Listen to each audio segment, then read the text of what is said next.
the number one competitor is actually gold itself. You've had the rise of Bitcoin. People want an alternative to mainstream assets. If China walks away from the table, that's reflected in the market in terms of where stocks are today. But again, all of that can change with almost one tweet or one announcement. Or do you think it's an indicator for more volatility in the stock markets, war perhaps? Well, I think we're joined today by Will Rhind, CEO and founder of GraniteShares. There's a lot of interesting developments happening in the markets, and GraniteShares has a lot of ETFs that cover all corners of the markets, including precious metals, stocks, and now a play on volatility itself. We'll talk about whether or not volatility is coming for the fourth quarter. Welcome to the show, Will. Good to see you again. Good to see you, David. Always a pleasure. Let's just start with that, volatility. Before we get into the products themselves, volatility is a theme that has somewhat disappeared in the last couple of months, given how high everything's gone. And so usually when things are booming and moving up, there's less volatility. Though we mustn't forget that Liberation Day happened in April. There was a massive correction in the beginning of August for a lot of commodities before they were rebounding. So there is still volatility to the downside and upside. It's just that throughout the Trump presidency in terms one, and I guess the first year of term two, things have rebounded after a dip. Is that kind of the theme for the rest of the Trump presidency? You think just buying the dip, is that going to keep working? Yeah, I mean, I think it's not necessarily the theme of this Trump presidency, but the last few years, that's been a trade that's worked. I mean, one thing we know is that the volatility comes with the territory. And, you know, in terms of whether it's trade wars, whether it's tariffs, whether it's, Federal Reserve, et cetera, there's always room for some kind of volatility, some kind of sort of shakeup as this administration does things in a very unconventional way. What do you think should be the key data points that investors should watch for the remainder of 2025? I think it still comes down to the inflation numbers because that really tied into whether we get a rate cut, and not just whether we get a rate cut, how many rate cuts, severity of that coming into year end. I was going to say the jobs data, but I think that's now pretty firmed up. And I don't think that will necessarily be there'll be any new news on that front. You know, there was a significant revision. I think the labor market, clearly is softening. So it's really now I think the data on the inflation side is kind of the key thing here. This is an article published by Fortune magazine. The Fed desperately wants to avoid a recession because it doesn't want to get blamed and put its independence at risk. Now, we're speaking right ahead of the Fed meeting this week. It's expected that they'll be cutting rates, at least 25 basis points. I think the Federal Reserve desperately wants to avoid that kind of outcome, he said, says Mark Zandi of Moody's Analytics. Obviously, nobody wants a recession, but also in the context of Fed independence, they really don't want to get blamed for going into a downturn because that would impair their ability. Perhaps the jobs numbers show that we are already in a recession, says Mr. Zandi from Moody's. What do you think? I wouldn't go that far. That I understand the point on that, but I find it still difficult to use that argument or to really give that argument much merit, given that we're at all-time highs in the market and other asset classes. Although the labor market is softening, we've still got employment at or near highs. Inflation is sort of in check, at least as far as the market is concerned, and interest rates sort of coming down. Growth is good. So it's difficult to say we're in a recession at the moment, but I understand the logic around softening labor numbers being, a potential canary in the coal mine that, not everything is going great. Well, on the subject of inflation, since you said inflation should be one of the most important things people are watching, Trump tariffs are fueling inflation, says the chief of the Congressional Budget Office, Philip Swagel. He said that $3.3 trillion of revenue and then $700 billion of averted debt costs, that would be a big reversal in terms of the deficit, when he's talking about the projection. They're pinning the rising inflation. As you know, 2.9% was the latest number, up from 2.7% the month before.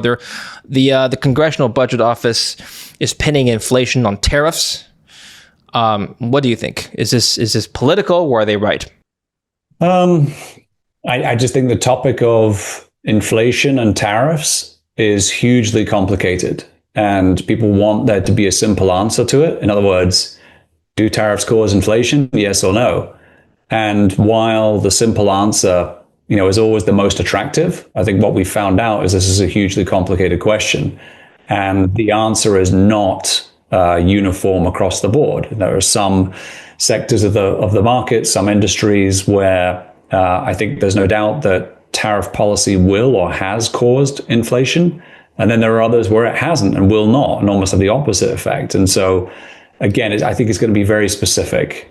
Well, the bullish argument for the remainder of the year is that as the Fed now is turning into an easing cycle, even though inflation's still hot, but the labor numbers are weak, that's why they're easing, we should stay long. Because we don't know how many times exactly that they're going to ease. Morgan Stanley has 3 times by the end of the year. We just know that they're going to start easing. And so we shouldn't be fighting the Fed. Stay long, perhaps even leverage up on the long side. Does that thesis make sense to you? I think that's where I'm at between now and the end of the year. Again, I think laying out the points for why the market is in good shape, and clearly the market's reacting positively to statements by the Fed chair, the Fed more broadly, that they're ready to start cutting rates. It's just a question now of how many rate cuts we get between now and year end. And clearly the data on the labor market side perhaps is leaning to more cuts or deeper cuts than we had suspected a month ago. So I'm inclined to go with that view that the data seems good. And again, going back to fundamentals here, we've got to remember that companies, particularly large tech companies that make up the bulk of the major stock market index, have reported very strong earnings this year. And that, again, the growth we saw of Oracle even last week, projected forward growth is incredibly strong. So propelling the market higher. Well, the large tech companies, especially the ones in the NASDAQ and the S&P 500 have performed well this year, like you mentioned. However, if I'm looking on the screen here and I want to share my screen with you, here we go. This is my screen where I show the S&P 500 versus the Russell. The Russell here is the bar chart, and the pink or purple line here is the S&P 500. On a year-to-date basis, the S&P has still been outperforming. On a one-year basis, it's been outperforming. And actually, on a 5-year basis, it's been outperforming. People have been talking about this theme for a while, how the major stocks in the index the Mag 7s have been lifting up the entire index. And to some extent, the entire index is overvalued. But if you actually look at the rest of the market, the mid caps and the small caps, that's more reflective of actual economic growth. So which is true, that the large caps are overvalued or the small caps are undervalued? I mean, they're both true, but for very different reasons. I think let's talk about the small caps first. In a market where you have still high interest rates from a historical perspective, that smaller companies are more sensitive to interest rates than large companies, and particularly the large tech companies, where interest rates are really not necessarily a factor that influences their sort of forward valuation and their businesses overall. The Russell, I believe around a third of the companies in the Russell are actually not profitable and are very sensitive to rates more broadly, given the amount of debt levels that are carried by that group. So I think it's less about the entire market as a whole, and it's more about good quality companies versus bad companies. And that happens in large caps as well as in small caps. There's no doubt that large caps have been the place to be. Those are the companies, those are the largest tech companies. They're the ones that are benefiting most from AI, from crypto, etc. And smaller companies, it's not to say that it's a bleak outlook or anything for smaller companies. I think the reason why you've seen that index coming up is because interest rates are coming down, and therefore in a market where the economy is getting stronger, smaller companies should benefit as well. It's just there are no companies that are able to lead and be leaders in their particular sectors like we see in the large indices. I like talking to you because your company, GraniteShares, has a whole suite of ETFs that, if you just take a look at the volume, it could be a proxy for the entire market when it comes to sentiment. So let's start with the equities first. You have commodity ETFs and equity ETFs. long and short for various takers. I'm just curious, Will, which of your products have gained the most traction in the last couple of months when it comes to investor interest, volume, sentiment, or both? So you've got here, for example, Apple long, and AMD long, Alibaba. You've got Coinbase, Meta. So Mara now, I see you've added that. And then on the commodity side, there's gold, of course, and you have other things, including platinum and the Bloomberg Commodity Broad Strategy. So yeah, I'll let you just help us out here by telling us what in your product suite has been most interesting for investors so far. I think it's really three things. So let's start with gold. And, although that's one of our oldest products, gold, as we know, has soared to all-time highs again, or certainly near all-time highs. And if you think about a de facto investment to the dollar, or a de facto alternative to the dollar, I think gold has become that. And, we see the reserves of gold, in terms of central bank reserves and held assets, now surpass the euro. So that really, I think, cements gold's position as the de facto alternative to the dollar. And with markets going higher all the time, you get some people looking for a diversification play, and gold's been it. So gold has definitely been a big one for us. Our leveraged and inverse single stock offering that you mentioned, some of those stocks there, that continues to be super popular because this is a market where, yes, directionally we're going up in terms of the broad index, but we're going up in a nonlinear fashion, as always is the case. And so stocks exhibit some big volatility. Within that, moves down to up. And people are looking to trade those by using leveraged single stock ETFs on the short side and the long side. And then the last thing I mentioned is that within that volatility, we have a huge amount of interest in a product range that we have called Yield Boost, which are options-based ETFs designed to create very high levels of income or yield. And those convert volatility into income, if you will. So by selling options, you generate high yields. And when we say high yields, we're talking about a range of, say, 50% per annum on the low side to 180% per annum on the high side. And so this is creating a lot of interest from investors who are looking to generate income and do so on a weekly basis. If you were to make a case for why volatility will return in the last quarter, I know we've talked about staying on the long side, what would that case be? I think it could be a number of things, David, but you've got geopolitical concerns, which, to some degree, given how crazy the state of the world is, seem to be put on a back burner, but they could flare up at any point. You have inflation data that I mentioned as being, held in check by the market, meaning that official inflation is higher than where the Fed wants it to be, but it's not high enough where it's causing a problem for the market. But clearly any sort of resurgence in inflation would be a problem, particularly anything on a lagging basis. And then ultimately you've got the Federal Reserve. And again, while everyone expects the Federal Reserve to cut rates, they could disappoint in terms of not cutting enough or delaying a cut beyond market expectations. So there's just a small example or a small few examples of things that could happen that could certainly bring more volatility to the market. The fact that gold has risen to above $3,600, and actually we're talking today on the 15th of September, it's at $3,700. Closing in on $4,000. I remember when I was talking to you a couple of years ago, when I first started interviewing you, $4,000 forecasts were seen as crazy. And now we're $300 away, less than 10% away.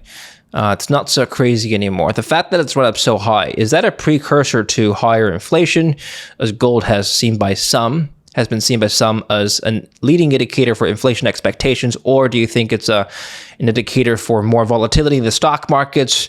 War, perhaps, is another theory. Or perhaps it's responding to something that's already happened and not leading anything in particular. Why do you think it's gone up?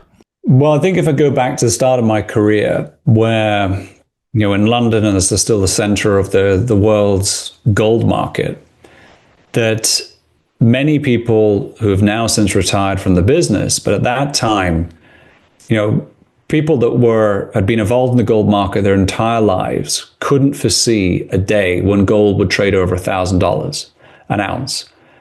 And I think part of the reason for that was that, gold had been, really cast aside as an asset in the world of sort of modern monetary theories, new economic experiments that were being conducted.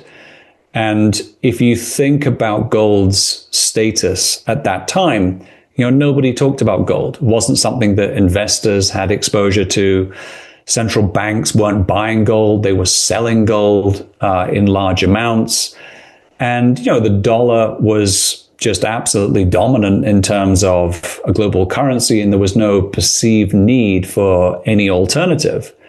Debt levels from governments as well at that time were obviously way more contained than they are today.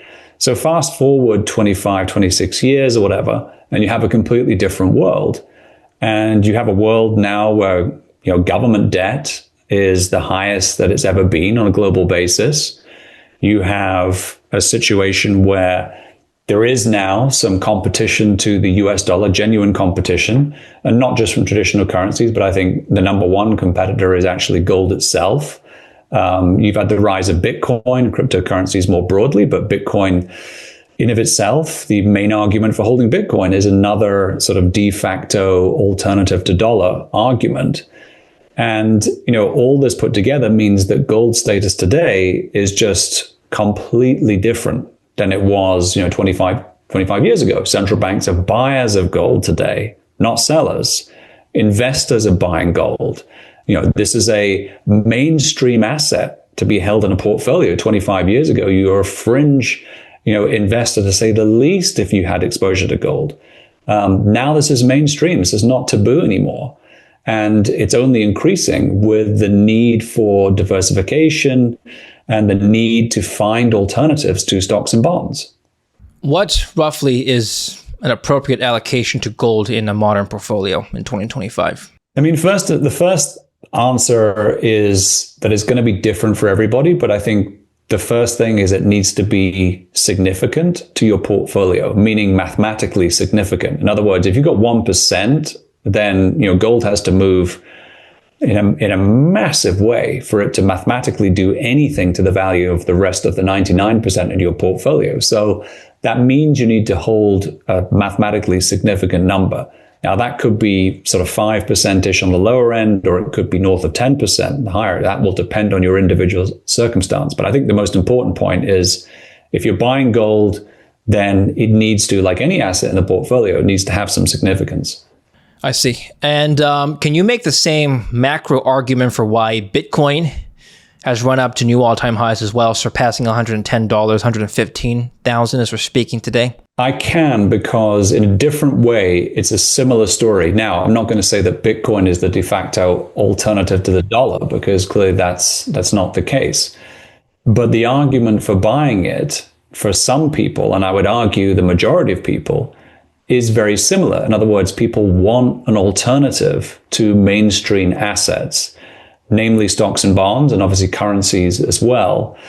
And moreover, a asset class that has a finite supply, and in terms of demand, the future demand is, people can model it out at different rates, but the net result is that it's expected to be more demand than there is supply. But I think it's that scarcity factor which attracts people, the idea that it's not stocks, it's not bonds, and it's not the US dollar, and it's something that is independent to that, and again, not managed by a central authority like a central bank or a government.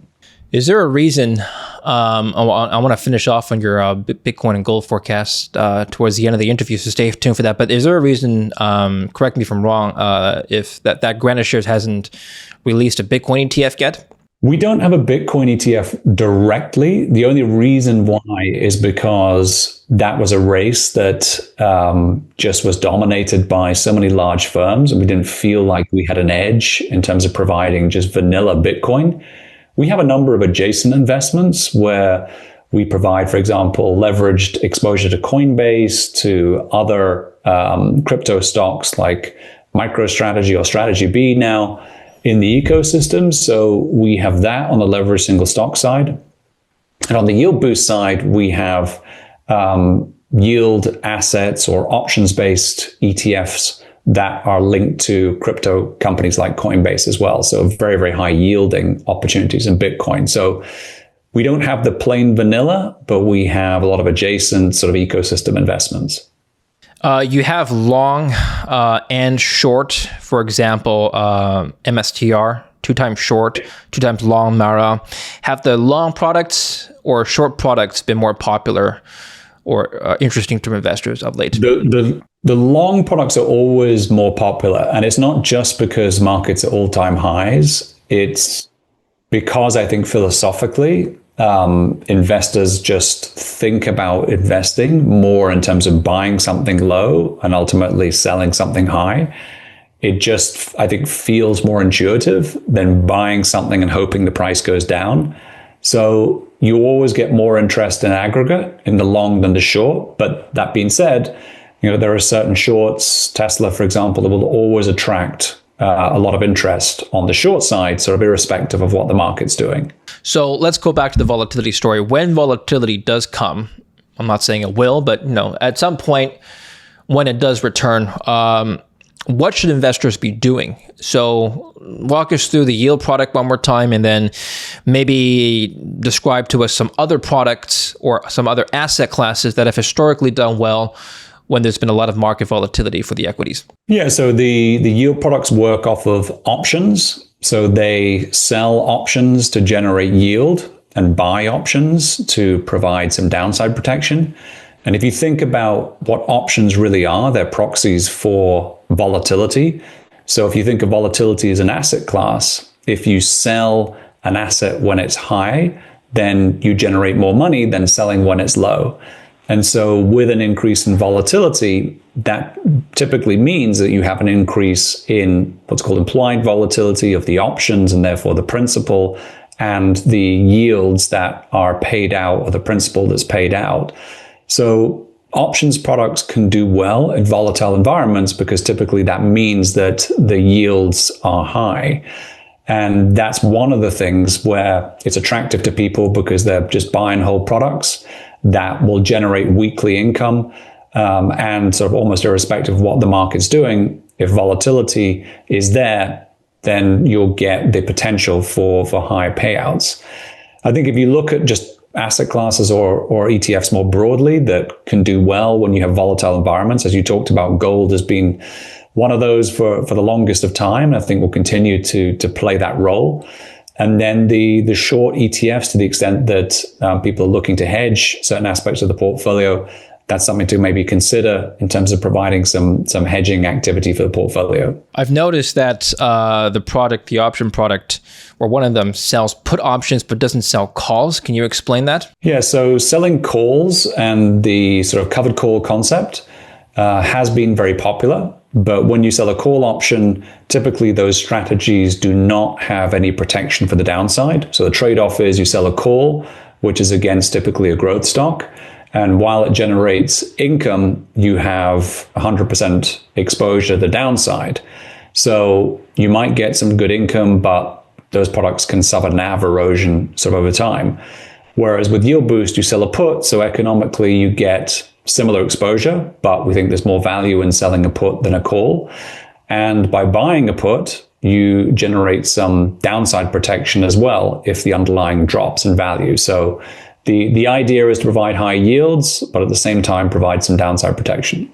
Will, what's something that the Trump administration or just the government has done this year so far that maybe has surprised you and or other market participants, and maybe moved in a direction that you haven't anticipated?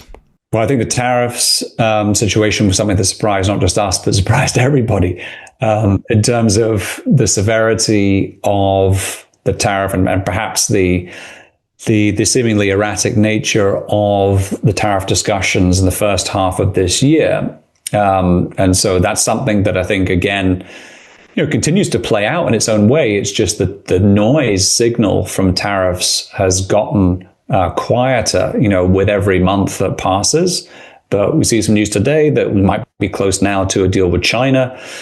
But all of that could blow up again, if China walks away from the table, and certain tariff deals fall out of bed. So at the moment, I think the administration's making the progress that they want, and that's reflected in the market in terms of where stocks are today. But again, all of that can change with almost one tweet or one announcement. As an investor, how do you prepare for uncertainty? I'm not talking about volatility. I'm talking about uncertainty. It could be on the upside or downside. Like you said, policy changes surrounding trade and tariffs happen all the time.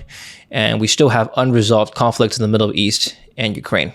I think, look, the only way really is twofold. Either you ignore it and you just buy the dip, or you're just exposed to the market and time is your friend, or you have to diversify and you have to have hedges in your portfolio that can provide some protection if the market sells off or if there's some kind of event. So there's really the only two ways other than not participating in the market at all.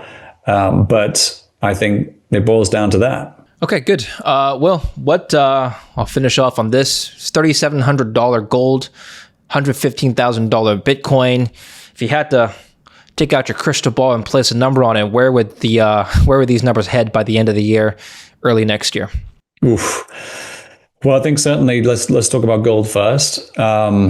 Maybe 4,000 is maybe too much in terms of this year, but certainly $4,000 gold, I think, is certainly achievable given the run up that we've had and given the reasons, I think, for holding gold at this level. Bitcoin is just one of those things where I just don't really, I don't have any sort of crystal ball on that front, because, once you have a situation where, you believe that Bitcoin, and at the end of the day, it's an asset with no intrinsic value, is worth something other than zero, the number could be anything. And I think there's certainly good logic to suggest that if you have more buyers than sellers, then you'll have a price that will continue to go up, albeit with a lot of volatility. But, we've had, 2 or 3 crypto winters so far. And, if we get a recession or if we get, bad economic news, the sell-off, that could affect Bitcoin as well. But I think, if things sort of stay the way they are, in other words, the attitude for both people on the gold side and the Bitcoin side, I think we see a higher price on the Bitcoin side and a higher price on the gold side. Well, given that, like you said, Bitcoin could be any number, what we can do is take a look at proxies. So one proxy that people have used for the Bitcoin price is the NASDAQ index. I'm looking at my screen right now. The Bitcoin price is shown here in the bar chart, and the NASDAQ is in the purple line. And as you can see, just over the last, I'm just taking 1 year, but over the longer time horizon too, there's been a bit of a correlation there. Can we assume, two-part question, that this correlation will hold until next year? And if so, can we just use your outlook for tech stocks as a proxy for where Bitcoin may be headed? I think you can use it in the sense of the reason why there's a correlation is because Bitcoin's fundamentally a risk-on asset versus gold is a risk-off asset. So if you trade with risk, you're going to be highly correlated to other risk assets, NASDAQ being one, tech stocks obviously being a component of the NASDAQ. So in a world where you have higher tech stocks or higher NASDAQ, then you see, I think at the same time, higher Bitcoin prices. Well, thank you very much. Where can we stay up to date with you and GraniteShares? Yeah, please come to the website if anybody's got any questions on GraniteShares.com, and otherwise it's at GraniteShares on X is probably the main way to find us. Okay, we'll put the links down below, so make sure to follow Will there. Thanks again. We'll speak again soon. Thanks for coming back. Thanks, David. Always a pleasure to see you. Thank you. And thanks for watching. Don't forget to like and subscribe. Follow GraniteShares and Will in the links down below.